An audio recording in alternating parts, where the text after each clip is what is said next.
Di tengah hamparan padang pasir yang tandus, di sebuah lembah sunyi tanpa pohon dan tanpa sumber air, berdirilah seorang ayah dengan hati yang berat.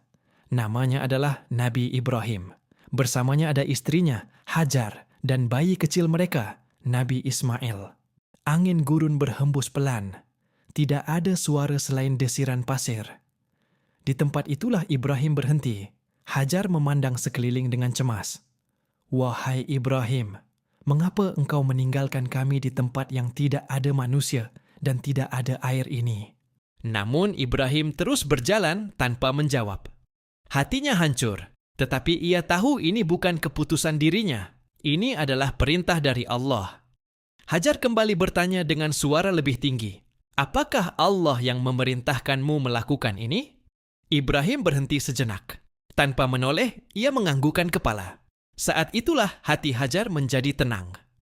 Dengan penuh keyakinan ia berkata, "Kalau begitu, Allah tidak akan menyia-nyiakan kami."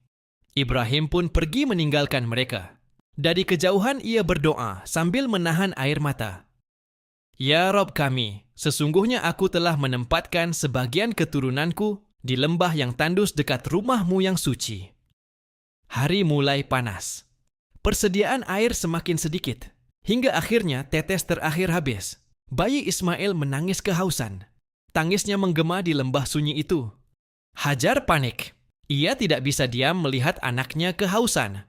Dengan penuh harapan, ia berlari menuju sebuah bukit bernama Bukit Syafa. Ia mencari air, namun tidak ada. Lalu ia turun dan berlari menuju Bukit Marwah. Tetap tidak ada air.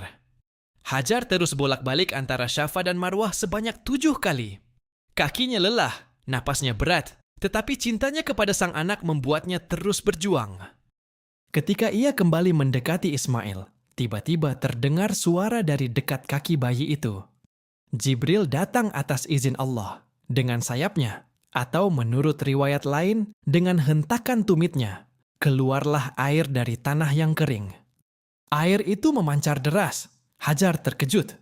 Ia segera berlari sambil menahan air itu agar tidak menyebar kemana-mana. Ia berkata, "Zam-zam, zam-zam," yang berarti, "Berkumpullah, berkumpullah." Itulah awal mula air sumur Zam-zam yang hingga hari ini tidak pernah kering, meski jutaan manusia meminumnya setiap tahun. Lembah tandus itu kemudian berubah menjadi kota suci Makkah.